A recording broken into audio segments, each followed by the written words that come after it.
Timeline that we've created, reporting for the first time tonight, raising fresh questions for Trump and other government officials. We are going to explain this, what you see here, coming up in this first segment of the show.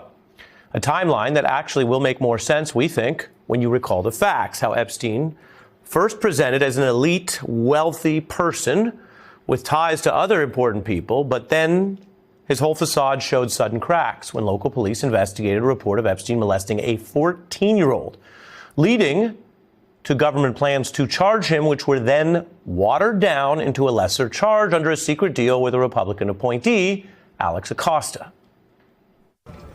Jeffrey Epstein went to jail just before 10 this morning. He pleaded guilty in open court. There is no argument that Epstein got an extraordinary break.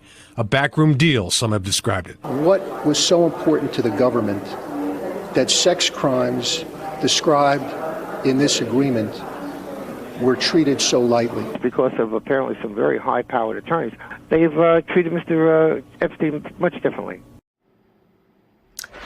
Very differently. The Bush prosecutor who did that largely let the co-conspirators that were under investigation go and Epstein off the hook with a brief sentence.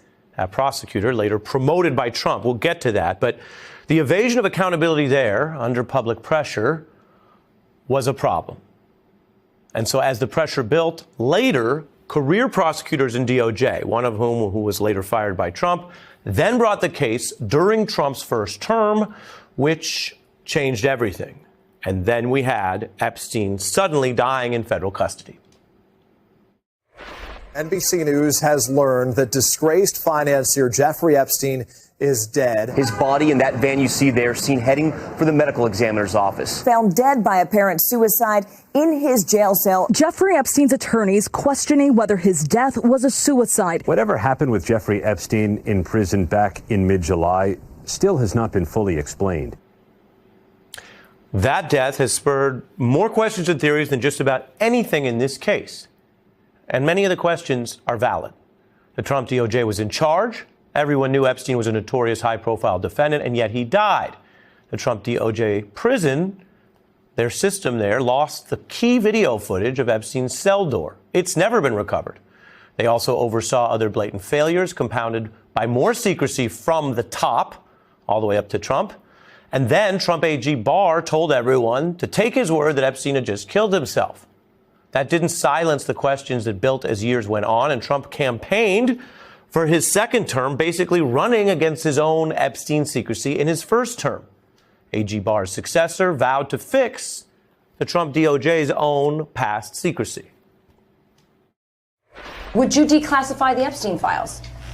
Yeah, I would. Will that really happen? It's sitting on my desk right now. This is not the breaking news that you would expect. The FBI and Justice Department say they've found no credible evidence of an incriminating client list. Everybody knows what came next. Trump DOJ breaking its vow to release more material, then trying to distract by releasing, after the memo there, an alternative hallway video, which has been criticized, but of course wasn't the original correct video that remains missing. All of that stoking the more recent questions we've heard this year. Trump's Epstein summer with blowback from the MAGA base, elected Republicans, Democrats, victims advocates. So now, let's apply the full facts so that we can look at these questions. I'm going to show you a timeline here and what we are learning in this case. We're going to look at the recent secrecy, the failures by the Trump administration, why this case has been a failure for justice and governance and transparency. And the history helps reveal links to the current issues, the questions facing Trump as president and as a civilian, because before he was president, he had a sordid history with Epstein. And when we're done walking you through this timeline, you're going to see why so many questions endure to officials linked to Trump, to officials carrying out his priorities at DOJ, all of which has drawn this backlash. The current DOJ under Pam Bondi is covering up crimes. Very serious crimes. But last week, she put out a 2-page memo effectively declaring the Epstein case closed, which is convenient given the speculation that Trump might be in the so-called client list. 3 times I voted for this man. This is by far the biggest fumble of the administration. they've had thus far. It's indefensible. It's indefensible that the answers aren't there when so much was promised. He and his administration keep acting like they've got something to hide. The Epstein case has many details and open questions. Our timeline today focuses on the key facts and developments, starting in March 2005, when local police in Palm Beach, Florida, began a probe into Epstein, investigating reports of abusing victims as young as 14. The local case led to Epstein's indictment for a single count of soliciting prostitution in 2006, not the more serious alleged conduct. In fact, the lead detective in the Palm Beach office referred the case to the FBI to look at the more serious crimes, and those federal investigators began probing allegations. In 2008, Epstein reached a deal with the Bush administration's federal prosecutors to take that local Florida conviction for soliciting prostitution with an adult and a minor. Epstein got a lenient, short prison sentence and an unusual agreement that the Bush DOJ would not prosecute Epstein further, or 4 of his co-conspirators, or any others. Bush DOJ prosecutors also agreed to keep the deal secret and not inform Epstein's victims about it. A judge later found the Bush DOJ's secrecy deal was illegal, violating those victims' rights. So the facts show from the start, Epstein got this unusual protection from the government in this period, a Republican administration, Bush. And Epstein was a rich, powerful figure. He had ties to people in business and politics. He hired a Republican-connected lawyer, former independent counsel Ken Starr, and served just 1 year in that deal. Now, another 9 years went by, and then the Miami Herald reported an Epstein expose on the allegations of his conduct and that Bush-era prosecutor who cut the sweetheart deal. That investigative report gained traction, partly because of a tie to Trump, who promoted the very prosecutor, Alex Acosta, to his cabinet. The headline at the time hammering how a now Trump official gave a serial sex abuser the deal of a lifetime. And that public pressure from the Herald drove a new federal probe. Internal DOJ reviews would show Acosta had poor judgment in the case, and that the blanket immunity offers for Epstein and others were just indefensible, leading to a fairly swift federal indictment of Epstein on far more serious sex trafficking charges. And the pressure drove the original prosecutor Trump had promoted, Acosta, to resign around this time. And in a key decision, a judge denied Epstein bail, forcing him to be incarcerated before any trial. It was just over a month later, August 2019, when Epstein was found dead in his cell. The situation was suspicious. Officials there broke several protocols. Epstein was a high-profile detainee. He'd been placed on suicide watch, which was then quickly lifted. Guards failed to do required inspections the very night of his death. And a lot of questions were hanging over all of this. So let's go even further ahead, all the way up to 2019 and what happened after that.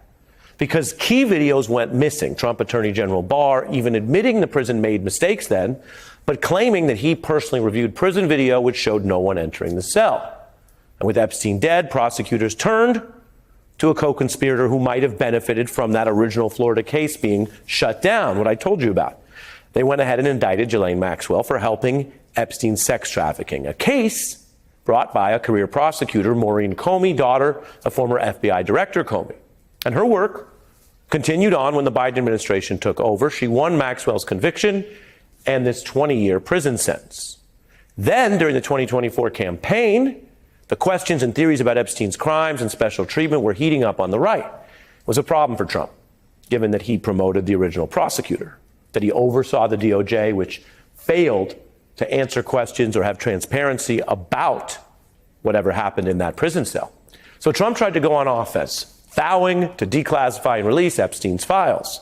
And his attorney general took over that message and advanced it in office, now infamously claiming that she had the client list on her desk, which she later contradicted because shortly after, the DOJ released an alternate video from the prison. But the key video that shows Epstein's cell door is either lost or hidden. It's never been released.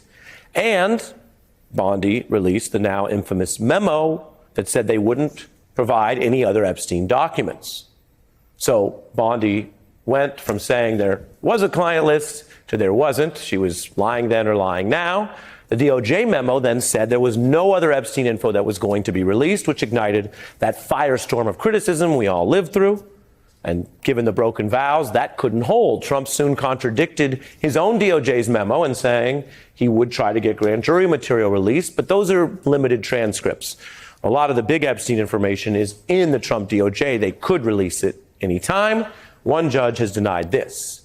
And as the Trump administration's contradicting claims drew more heat on its secrecy, the DOJ then sent this former Trump criminal defense attorney to interview Maxwell in prison and then transferred her to a better prison, an apparent reward for the one person doing any time for Epstein's indicted federal crimes. In July, Trump's DOJ also fired the top prosecutor who won the case against Maxwell, Comey, an unusual ousting of a career prosecutor with no public explanation. So what does this timeline show? That Epstein got help and special treatment and sometimes unlawful benefits from the very federal government that claimed to be investigating him. It happened under the Bush administration, with officials later promoted by Trump.